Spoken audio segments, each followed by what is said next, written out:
बस हम इतना निवेदन कर रहे हैं, कोई व्रत भले ही छूट जाए पर पतिव्रत न छूटे। ये पतिव्रत प्रत्येक स्त्री तक, प्रत्येक बेटी तक पहुंचे, इसीलिए राम कथा बहुत जरूरी है। पूरी राम कथा मत पढ़ो, लेकिन अपनी बेटियों से कहो कि यह 4-5 चौपाइयां तो जरूर याद कर लें जीवन में। अब ध्यान से सुनना। दिव्य वसन भूषण पहराए, दिव्य वसन भूषण पहराए, जीवित नूतन अमल सुहाए, जीवित नूतन अमल सुहाए। दिव्य वसन भूषण पहराए, जीवित नूतन अमल सुहाए, जीवित नूतन अमल सुहाए, अमल सुहाए। दिव्य वसन भूषण पहराए, दिव्य वसन भूषण पहराए। अनुसुईया मैया ने सीता जी को दिव्य आभूषण और वस्त्र पहनाए, जिसको पहन करके माँ जानकी जी बहुत सुंदर लग रही हैं। प्रभु श्री राम के सामने आकर के कहती हैं, प्रभु मैं कैसी लग रही हूँ? राम जी बड़े खुश हुए। आप लोग बुरा मत मानना, राम कथा मर्यादा सिखाती है। पत्नी किसके लिए सजती है? बोले पति के लिए। और पहले गाने भी थे, पहले के गाने भी ऐसे ही थे, मुझे सजना है उनके लिए, ऐसा कुछ गाना था। दीदी हम सजन, हमें मंच से वो शब्द कुछ ऐसा लग रहा है इसलिए नहीं गाया। स्त्री का श्रृंगार भी उसके पति के लिए होता है। माँ जानकी यहाँ राम जी के सामने सज करके आई। अब ध्यान से सुनना, ज्यादा देर नहीं लगा रहे माताओं। पूरी कथा में चाहे मन कम लगे, लेकिन इस कथा में पूरा मन लगा लेना। क्या माँ जानकी जी को यह आवश्यकता थी कि वो पतिव्रत धर्म अनुसुईया जी से सीखें? नहीं थी, लेकिन उन्होंने कहा मुझे पतिव्रत धर्म सिखाओ। अनुसुईया मैया ने हाथ जोड़ करके कहा, सीता जी तुम्हारा नाम लेकर के कलयुग की स्त्रियां पतिव्रत परायण होंगी, और तुम मुझसे पूछ रही हो तो इसका अभिप्राय है कि तुम जग जन जन को सिखाना चाह रही हो। जगत में 4 प्रकार की स्त्रियां हैं माताओं, ध्यान से सुनना।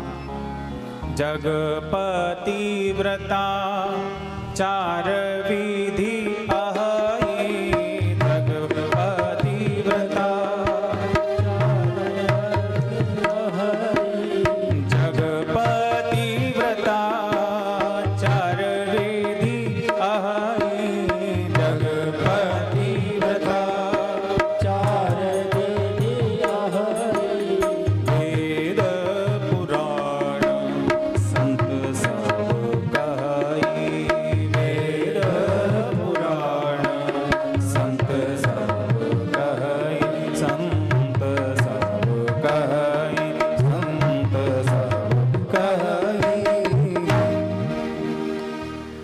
एक बार कह रहे थे कथा सिकंदरा राव के पास में, तो हमने यही प्रसंग कहा, राम कथा थी दीदी।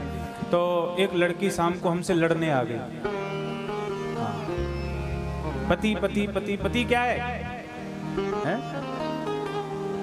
बोले जिन माँ बाप ने 20-25 वर्ष पाला उनका साथ कैसे छोड़ दें? पति यदि उनकी बुराई करे। मैंने कहा बेटी तेरी गलती नहीं है, बहन तेरी गलती नहीं है, तुझे कभी सत्संग मिला ही नहीं है। किसने कहा कि माता पिता को पति के लिए छोड़ा जाता है? अरे ये हमसे ना पूछती, किसी बड़ी बूढ़ी के पास जाके पूछ लेती है। माँ का सम्मान अलग है, पिता का सम्मान अलग है, भाई का अलग है, हर संबंध का अपना महत्व है। इसीलिए मानस की यह चौपाई ध्यान से सुनना। मात पिता भ्राता हितकारी, मित्र प्रद सब सुन राजकुमारी। अनुसुईया जी ने सीता जी को माध्यम रख करके ये बात कही, हे राजकुमारी, माता पिता भ्राता ये हितकारी हैं स्त्री के लिए, उसका हित चाहते हैं, लेकिन अमित दान भरता वैदेही। हे वैदेही, पति तो स्त्री के लिए मोक्ष रूप है, उसकी तुलना इन किसी से नहीं हो सकती। और स्त्री के लिए भाई, माँ और पिता से भी बढ़कर है उसका पति। और अधम जो नार न सेवनते ही, वो नारी अधम है जो फिर भी अपने पति का ध्यान और सम्मान न करे। ये पतिव्रत प्रत्येक स्त्री तक, प्रत्येक बेटी तक पहुंचे, इसीलिए राम कथा बहुत जरूरी है। पूरी राम कथा मत पढ़ो, लेकिन अपनी बेटियों से कहो कि यह 4-5 चौपाइयां तो जरूर याद कर लें जीवन में। अब ध्यान से सुनना। वृद्ध रोगवश जड़ धन हीना, जड़ धन हीना। पति बूढ़ा हो, रोगी हो, धनहीन हो, ऐसे वो पति कर किए अपमाना, नारी पाव जमपुर दुख नाना। ऐसे भी पति का अपमान करने वाली स्त्री यमपुर में नाना प्रकार के दुखों को सहन करती है। ध्यान से सुनना। एक ही धर्म एक व्रत नेमा, एक ही धर्म एक व्रत नेमा। एक ही धर्म एक व्रत नेमा, एक ही धर्म एक व्रत नेमा।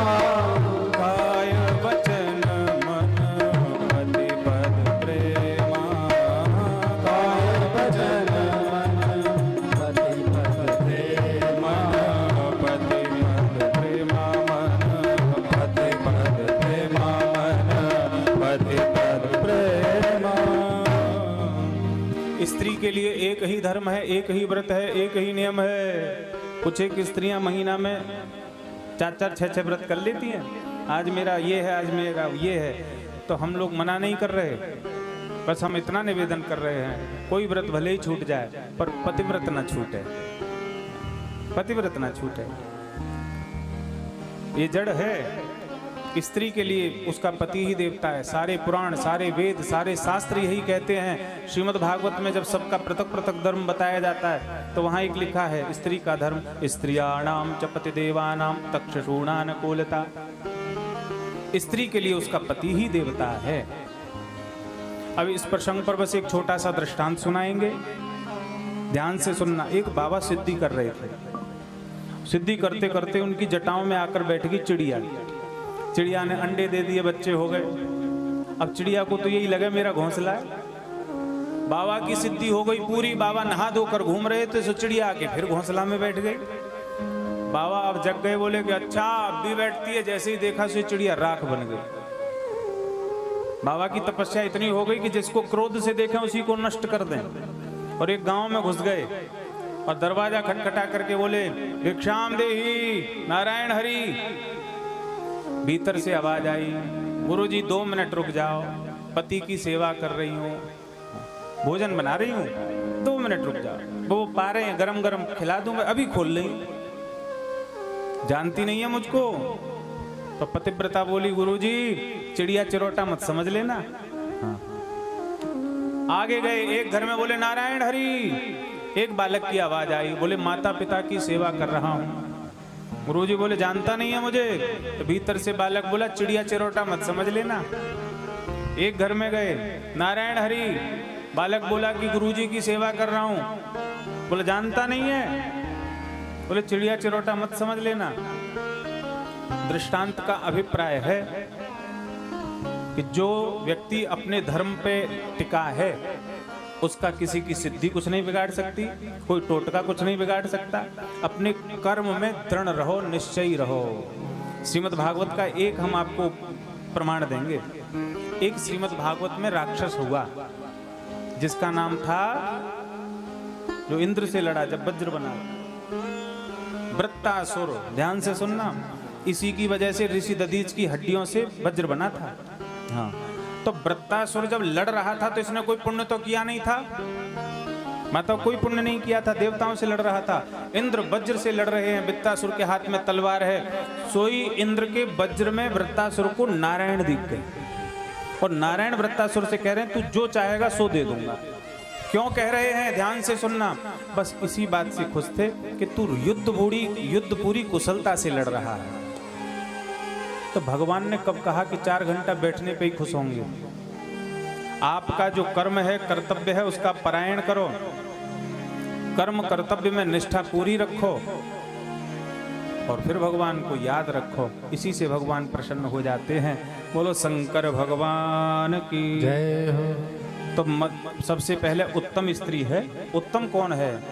उत्तम के अस बस मन माही, उत्तम के अस बस मन माही, सपने आन पुरुष जग नाही, पुरुष जग नाही, पुरुष जग नाही।